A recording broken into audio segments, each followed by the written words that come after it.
extra time. Considering he was on a song and could have possibly had a shot at another wicket?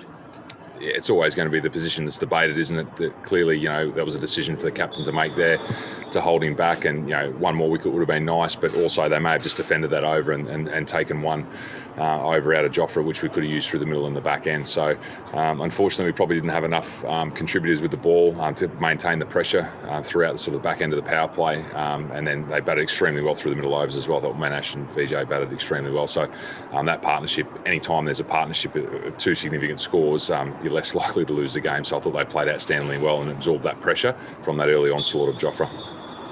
And your next one is having Sunrisers in trouble early on with two big wickets. Did you think something else could have been done to break the partnership, and where did things go wrong for you? Well, I think firstly, you've got to give credit to the two batters at the crease. I mean, they played extremely well. We rely heavily on our spin through the middle. Could we have used an over spin in the power play, which we've done throughout the season as well?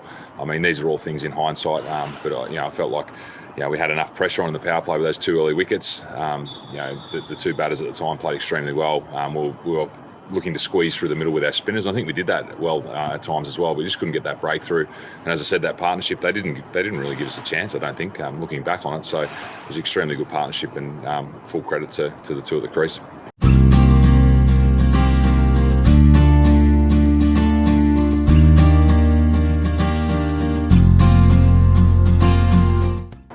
And you're at the halfway mark. Did you feel that the team was 15-20 runs short? Yeah, no doubt.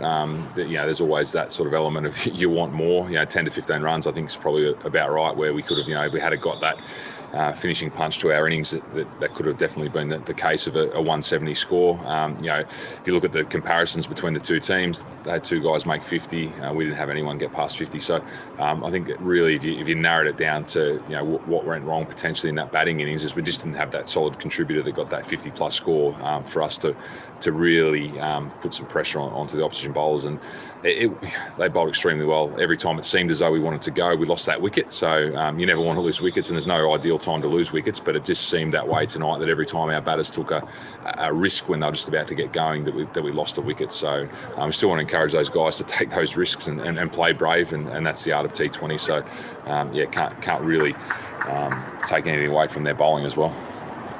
And lastly, this defeat puts the team in a tough spot. In 2018 also, the team had managed to bounce back from a difficult situation. How does the challenge look like this time? Well, the challenge is pretty clear. It's win 3 in a row, and then see where our net run rate's at. I'm still thinking that the potential of 7 wins will get you through. Generally speaking, most years that happens. 8 obviously secures you that qualification. We have no option for 8. We've only got an option for 7. So it's about us continuing to prepare, continue to believe that we are good enough, and we've shown throughout this tournament that we've played the cricket that can compete with the best, and not only compete with the best but win games. And I'll be encouraging the guys to really let the shackles off and forge ahead for these last 3 games. And you never know, and that's the attitude. And I think teams that have nothing to lose can be quite dangerous at the back end of the tournament. So we'll be looking to be one of those teams, and I'm sure there's a few logging up for that sort of 4th spot as well. I think everyone potentially is still alive. CSK, whilst they're on the bottom, are still a mathematical chance of making it. So it's going to be an intriguing back end of the IPL, and we want to be a part of that finals business. So we'll be doing our damnedest to get there. Hit the subscribe option and the bell icon to get all the exclusive sports videos on Extra Time.